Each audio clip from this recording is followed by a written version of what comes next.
Vritti sarupyamitharatra. The fourth sutra says, at other times, you are part of those modulations of mind. And these modulations are pleasant, unpleasant, painful, and tough, and not so painful. How many modulations are there? Here Patanjali counts 5 modulations. Vrittaya panchataya. There are 5 types of klishta, aklishta, difficult and not so difficult. Doesn't say pleasant. They simply say difficult and not so difficult. And what are they? Say pramana, proof. Viparyaya, wrong knowledge. Vikalpa, verbal delusion, imagination. Nidra, sleep and memory. If you observe your mind, your life, your consciousness, it goes in these 5 modes all the time. And so, the true nature of consciousness remains obscured, though it is there. Your true nature, your consciousness is full of joy, full of bliss, is vast, and what all it contains will go deeper. This is obscured by these 5 modes or distortions of mind, of consciousness. What are the 5 modes? Pramana. First is proof. We want proof for everything. What is the proof? That's quite normal. A logical mind demands proof. Isn't it? Prove me. What is the proof? Our logic depends on our perception, our knowledge. Whatever we know, on that only our logic rests. Our knowledge is limited. So our logic is even more limited. Because our logic is based on what you know. You can't have a logic on something which you don't know. Right? Are you all here?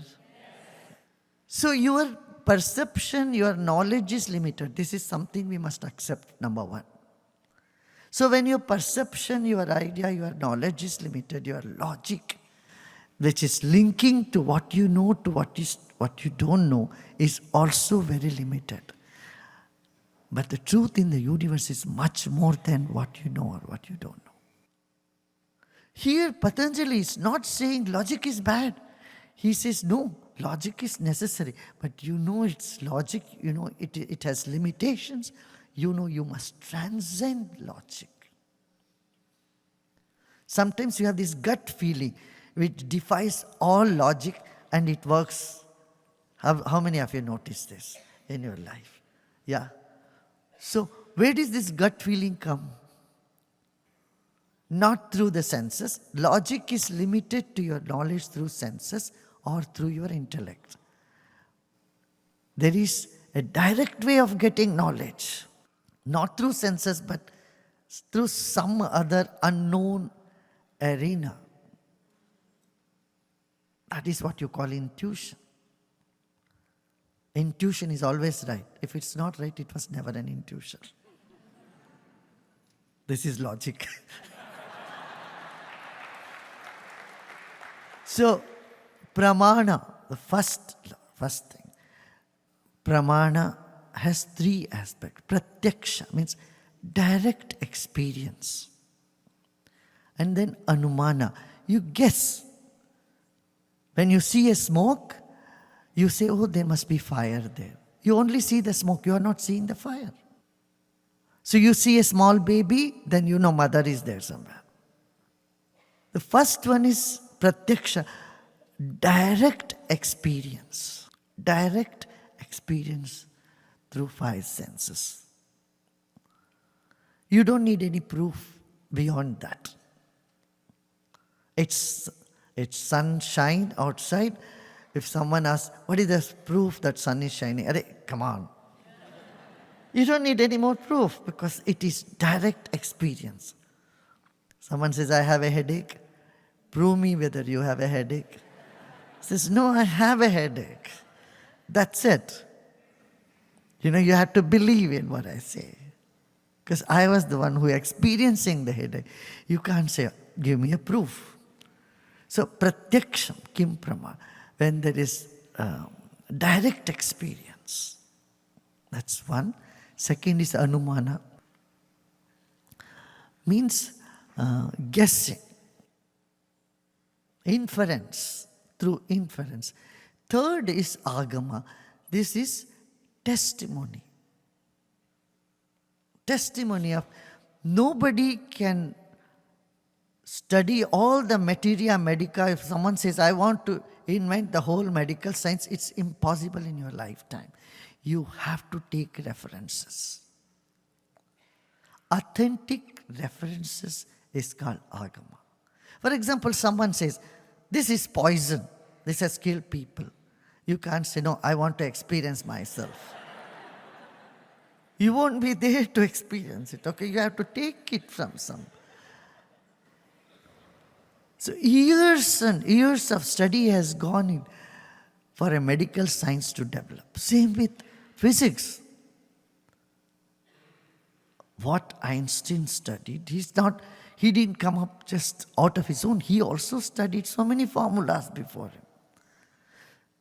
So whether science or spirituality, there are authenticated testimonies, reliable testimonies. That is also part of pramana, proof. Three things: pratyaksha, direct experience; anumana, inference; and then agama. These are three types of proof that the mind goes through it. As I'm talking, see what is happening in the mind. You are swinging between all that. Mind says, no, I don't agree. It is fine as long as you are aware of your mind telling, I don't agree. Why? Your proof is not fitting with the knowledge that is coming to you. So you will disagree. And your proof is agreeing with the knowledge I am giving because I am hooking up there. So your mind says, yes, I agree. It is very important for us to notice this whole mechanics that goes on in our consciousness. It is immaterial whether we agree or disagree. But we being aware that we are agreeing or we are disagreeing is very important because that is pramana. Viparyaya, this is the second modes of mind. See, we ask proof for everything. We ask, couple usually after few days, few years of, or even months of marriage, do you really love me? Prove me. The burden of proof is so heavy. How can you prove to somebody that you really love them? And the demand proof, the more you demand, you are destroying love. You are destroying the relationship. And this we see all around us. Doubts come and then we want proof. And it's endless. The doubt is endless doubts. Anumana, agama is three: testimony and inference, all part of proof. Now comes viparyaya. Now I want you to look back in your own life. How many times you thought about something and then later on you found out that was not correct? Has it happened to you? Huh? You had an idea, or you perceived something as though that is the truth, a few days, few months, few years later, you found that was not correct. Your perception was wrong. You thought something is permanent and it appeared to be that's not permanent. You thought something is stable, then you found out that's not so. You thought somebody is honest and later on you found that they were not honest. That means your previous understanding, knowledge was erroneous. This is how science grows. It comes to proof, and then you go with that for some years, then another level of knowledge comes, then you find what you thought of as a proof was a viparyaya, was a wrong understanding, misunderstanding. A whole generation left this planet thinking butter is very bad for your heart health. It was proven. Butter is very bad. If you have a heart problem, butter is no good. But then you get the Time magazine cover. Butter is good for you. My God. Those people in the heaven must be saying, oh, what I missed. I was putting all this margarine on the bread and I missed out all the butter. So in life, we again and again go through many of these viparyayas. You doubt somebody's integrity. Later on, you found your doubt was your own mistake. Hasn't this happened to you? Tell me honestly, how many of you have had this experience? This small thing is missing in your home and you suddenly doubt somebody. Later on, you found out it was there wherever you had kept it. You had forgotten about it. These are some examples of viparyaya. When people misunderstand you, that is a viparyaya. Isn't it? Don't they misunderstand you? I'm sure everyone was misunderstood by somebody or other. At some point or other. You try to prove them, but it doesn't work. Right? The more you try to prove, the more viparyaya they get into.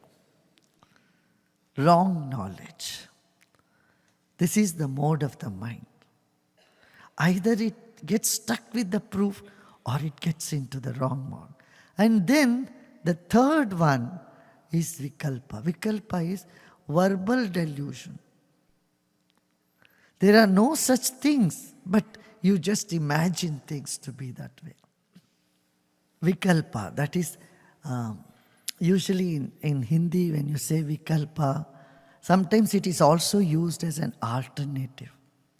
Is there any alternative for this? But really vikalpa means things don't exist, but it's only your imagination. The normal example they give is the horn of a rabbit. Rabbits don't have a horn. Horns do exist, rabbit do exist. You put one and one together and say horn of a rabbit. And you can go on saying, oh, I caught hold of the horn of the rabbit by its horn.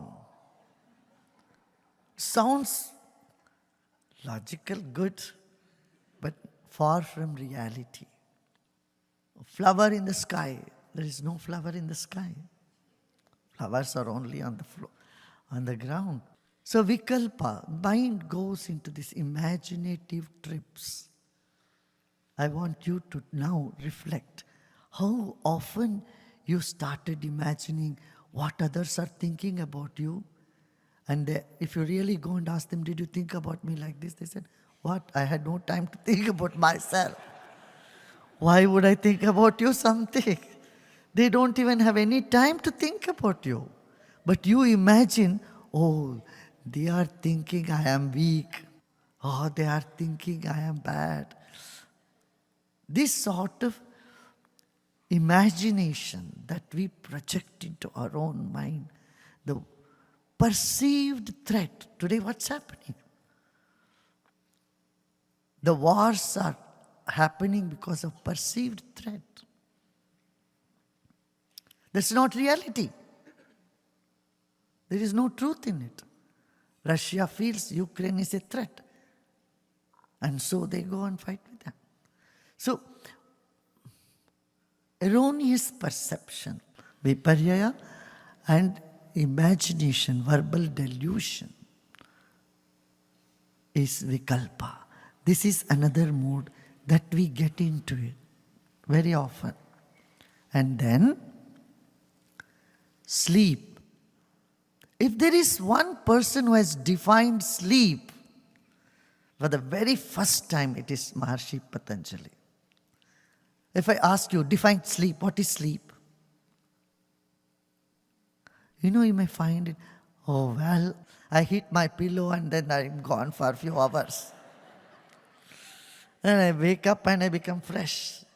He says that mode of mind which is devoid of any objects is sleep. Isn't this astonishing? The mode of mind which is devoid of any object, any objective awareness is sleep. Sleep is another mode. Children have no control over sleep. Children live in their own dream world. For them, the trees would talk. All the animals are communicating. All that, okay. That King Lion and all the cartoons and,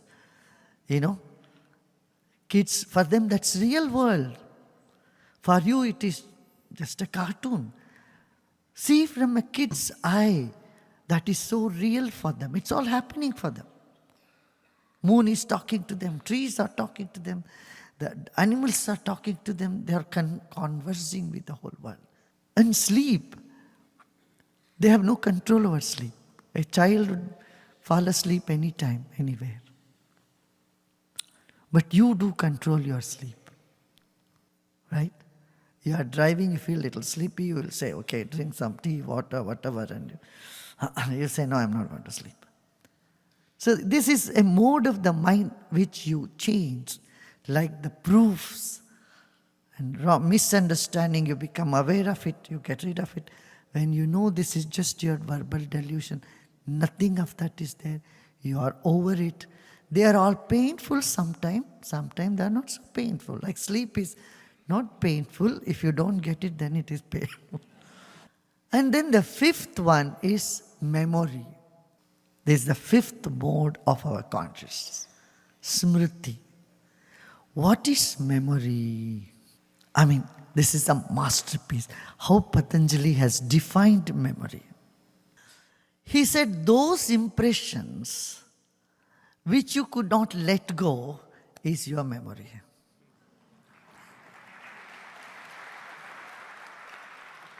Those experiences which you could not let go, or which has not slipped away from you, is your memory.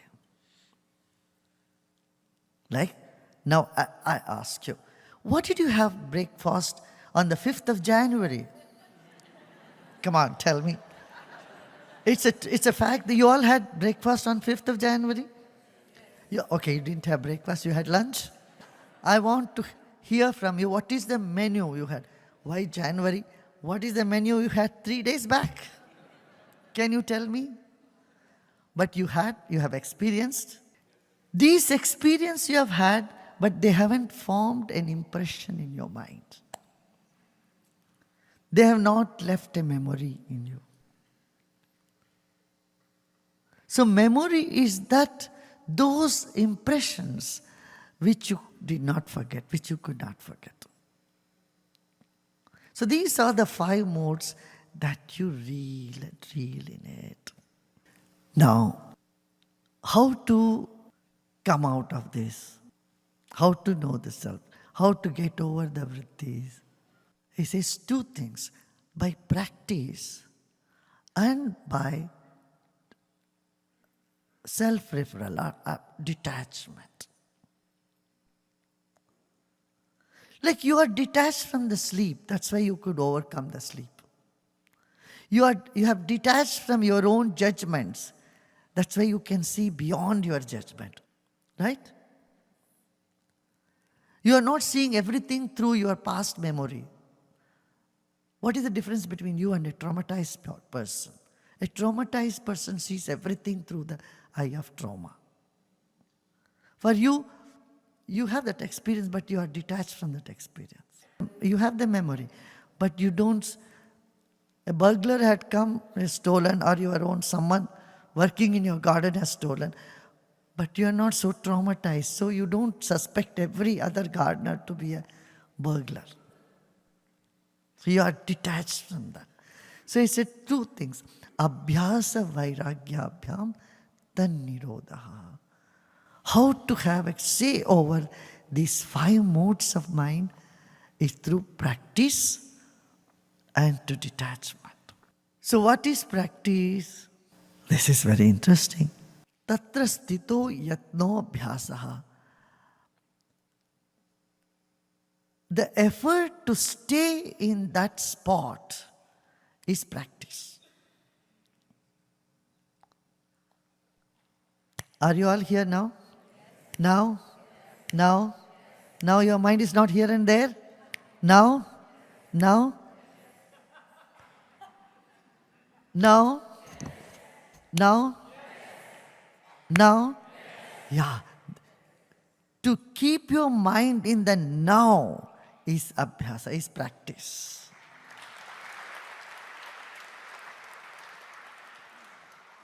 You know, if you're preoccupied, you can't listen to anybody.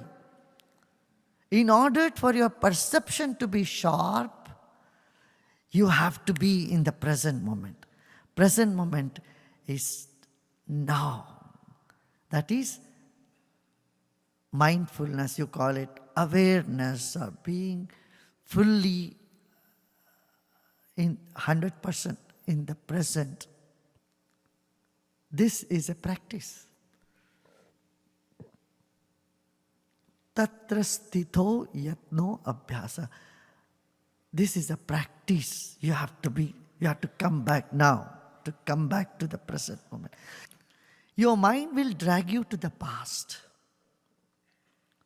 Your anxiety will drag you to your future. Your memories will hold you back. But your effort to be in the moment is a practice. But how will this practice come? Can it happen overnight? He says, no, it's a long drawn process. Satu dirgha kala nairantarya satkara sevito dridabhumi. It says, the practice has to, any practice for that matter. You need consistency. It takes time. And it has to be done with, you call it devotion or with attention. You know, if you are practicing medicine, if you are doing it with all your dedication to the practice, then you become an expert in it. No, say suppose this is a book, this is just a magazine, and this is some holy scripture.